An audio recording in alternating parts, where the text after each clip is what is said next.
Hello everyone, you're on the Minecraft Bro channel. Step number 1, life as a test, or a treasure hunt. We are like Indiana Jones looking for the golden city of El Dorado, thinking that once we find it, but 98% of the time they are looking for that treasure and only 2% is when they actually find it. When they're searching for it, they are on a high, running away from giant waves, shooting recklessly at the undead, solving deadly puzzles. They are shocked by everything happening. But there is life in this. They overcome every challenge as if the previous ones were never challenges at all.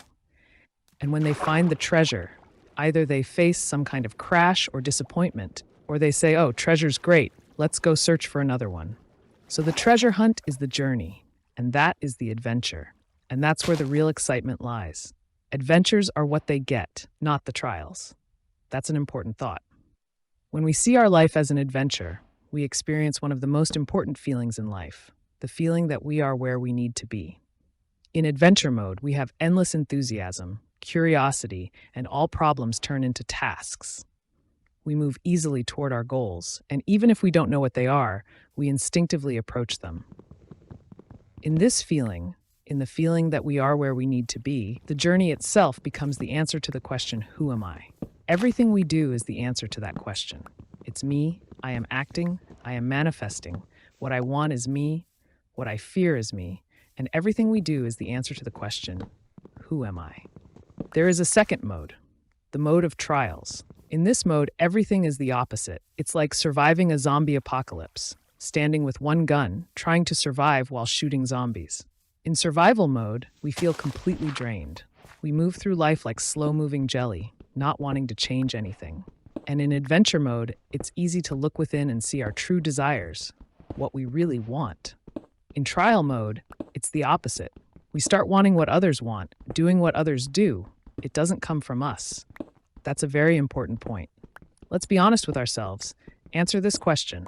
Is my life right now a test or an adventure? If you don't like the answer, let's try to at least accept ourselves with all our weaknesses, fears, and all the baggage behind us and start wanting only what we can want. Let's start living our own adventure. Step number 2, what do a carpenter, a boxer, and lovers have in common? Today I'll keep the vibe calm, at least I think so, but let's see what happens.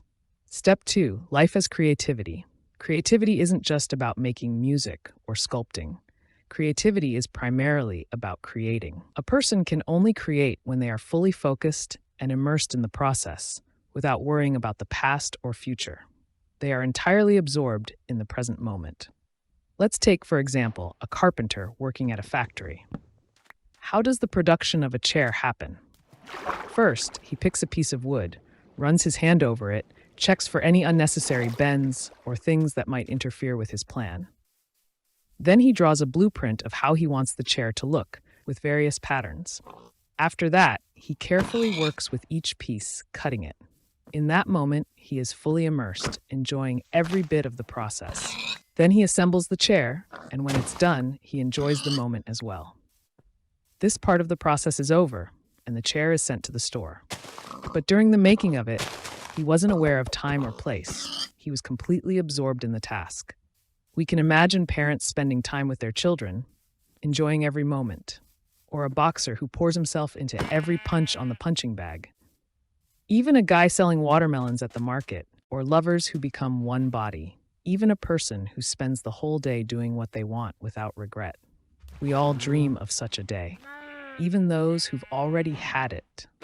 When we look at people doing these things, whether it's the boxer, the man carving his chair, or lovers making love, they seem to radiate a special energy. We want to be close to that energy, feel it. We've all met people like this. It doesn't matter if they have social success, it's something much deeper. Even a street cleaner can shine with this energy when doing what they love. When we are in this flow, we open a door somewhere in the universe called new opportunities. We attract new, interesting people, events, and opportunities.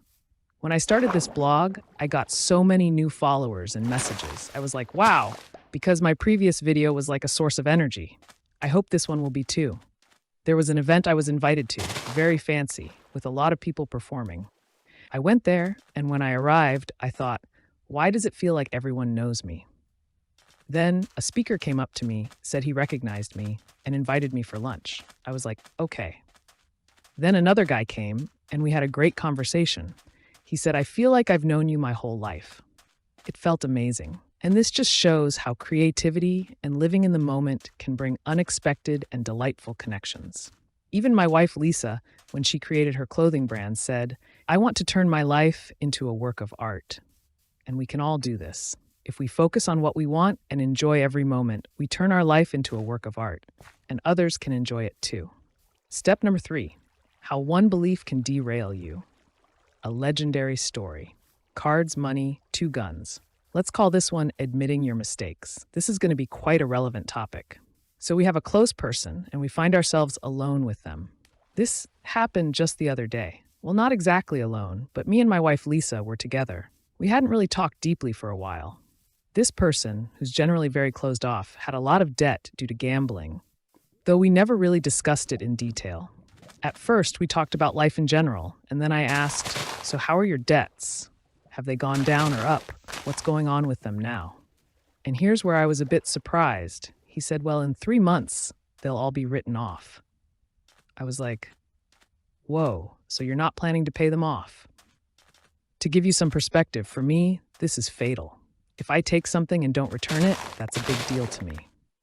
I just can't allow myself to do that. I know life will give me a big kick that I won't recover from. And believe me, that's happened before. I learned from it, and maybe someday I'll share that story. So I didn't start lecturing him. I just listened. After all, I am a coach. At some point he asked, what's so bad about not paying off the debts? It doesn't really affect my life. And I thought, all right, let's break this down logically. So I said, the idea of not paying off your debts has become normal for you, right? This is now your belief. When something becomes your belief, at first, it just gets stored in your subconscious mind.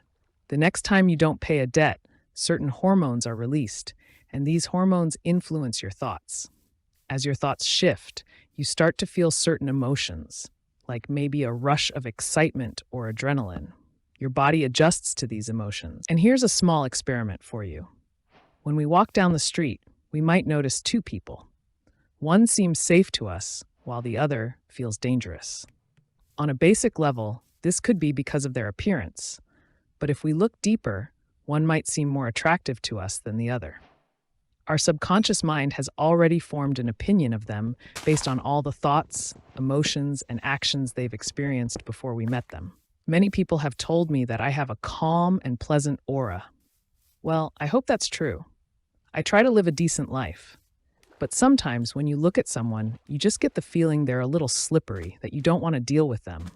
Maybe they have dark circles under their eyes, or their skin is dry, and it gives off this odd energy. This is happening not on a conscious level, but on a subconscious one. Something just feels off, like their energy is off. And it all starts with a small thought, which grows into a bigger one. We move back to the realm of thoughts again. There's a great study I did about how this can play against us. For example, you meet a guy or a girl, and as you start getting closer, you sense that something's not right. They feel repelled by you, and maybe they just don't trust something about you. This can happen even on the level of business partnerships. Let's say you wanted to start a business together, and your partner finds out that you're the kind of person who doesn't pay back your debts. Well, no one would want to do business with someone like that.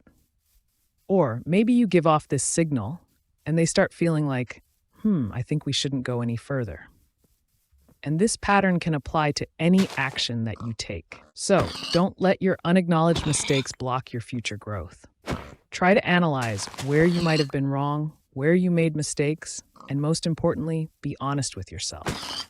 Remember the question from the previous video, where am I deceiving myself? Use that question here too. Write it down on a piece of paper and either face up to your commitments or close this chapter of your life once and for all. Take care, and now let's move on to step number 4. This isn't really just one step, but more like 3 points that can be seen as actions. In fact, these are actions, so let's consider it as such. The first one is writing boredom. What do I mean by that? Well, my dad specifically, has a TV in the kitchen, in the bedroom, in the living room, in the second bedroom, in the bathroom, and even three at the cottage. He constantly needs to fill his attention with something, so that something is always going on around him. Why? Because he doesn't want to be alone with himself. He doesn't want to feel that boring state. When you're alone with yourself, you have to face your biggest enemy in life, yourself. That's when the thoughts start attacking you. You didn't do this, and you didn't do that, and all that. This will be explained in more detail in the video about negative thoughts. But when we are alone with ourselves, not scrolling through social media, not listening to the radio, not watching TV or YouTube, or listening to podcasts at night, basically when everything distracting is off, we are forced to confront who we really are. And that's when we experience our true inner self. If we can overcome the wave of negativity, a kind of positive boredom takes over. At that moment, we could say we tap into some cosmic Wi-Fi and start understanding the real purpose of our existence. It's truly magical. So, the important point here is that when we're able to ride out boredom, when we can sit with ourselves for an hour, even just staring at the wall, our inspiration kicks in. Our intuition activates. We start listening to our bodies and, most importantly, to our inner desires. And in that moment, deep in the recesses of our mind, we start hearing what we really want. For me personally, this is how it happened, and it's the same for many of my clients. We learn to make boredom a tool that's at our command. So here's to boredom. Let's make it our ally. If we can tame it, befriend it, it will open up new opportunities for us, and it will become easier to answer the question, who am I? The second point inside step number 4 is small desires sometimes are better than big ones. Before I started my blog and before I really figured out what I wanted to do, I always used to set big goals for myself. I would think about getting my own house, buying a fancy car, earning $1 million a month, or spending 3 months in Thailand. Actually, a lot of those things came true, to be honest. But that's not the point, is that when I made these big goals, they felt so impossible, like they were just out of my reach. It felt like there was this huge gap between me and my goal, and it seemed like a safe that I had at home, but I couldn't open it. I didn't have the key and couldn't use dynamite to break it open. It felt like my goal was locked away and I couldn't do anything about it. At some point, I had a realization. I wanted a Sony PlayStation 5. Why not go to a gaming club and play a bit? Or I wanted to surf in Sri Lanka, but why not go to Skolkovo and just take a surfing lesson? Or I wanted to climb rocks, but why not just go to a nearby town and take a rock climbing class? I wanted a big, cool board for wakeboarding, but why not just rent one? When I started accepting the fact that many of my desires could be partially fulfilled right now, I felt energized. I had one small wish fulfilled, and I was like, wow, I'm charged up. This energy then carried me forward, and suddenly I found it easier to do other things. For example, I went to Thailand, which was a bigger goal. But when I started, I also got my gym membership and thought, I know how to get to Thailand, and I know how to start earning money. That's when I understood how it works. We take our big goal, break it down into smaller, achievable pieces, and take action toward them. When we make these small steps, we signal to the universe that we're ready, and it opens up new thoughts, new possibilities. Try applying this approach. It's an absolute game changer. Think about how you can break your big goal into small steps. It's a real eye-opener. Step number 3, the one and only moment. Actually, it's not just one moment, but the purest and clearest one, when we truly know who we are, what we should do, and when we no longer need to search for ourselves. This happens in childhood for some people, and for some it stays with them throughout their lives. But others get lost and spend a long time unable to find their way back to themselves. I had a really cool exercise once. I was at the dacha, country house, and I sat down at a child's level, like the height of August or Aaron, about 1 meter. I just started looking at everything through their perspective. I spent about half an hour walking around and exploring. For some, this might seem like a strange exercise, but in that moment, I looked at the spikes of wheat and thought, wow, everything is magical. Everything is so small, so wonderful to observe. And that's when the clearest, most purposeful thoughts came to me about what I should be focusing on now and what I would truly love to do. This point is short, but it's important. Now let's move on to the last step. Step number 5, intention, regret, action. Step number 5 is simply about taking action. Just act.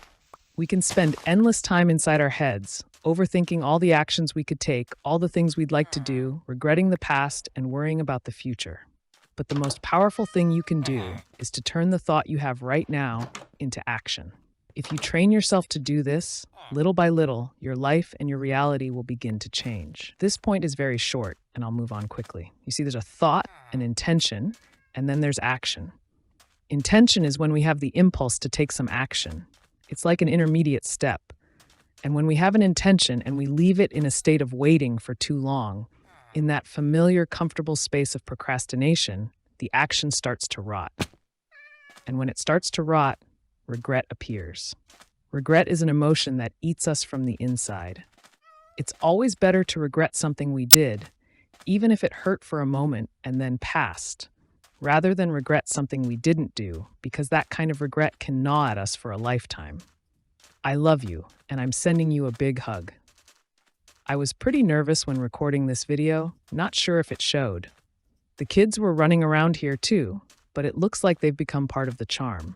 Sending you a hug, and I'll see you in the next video.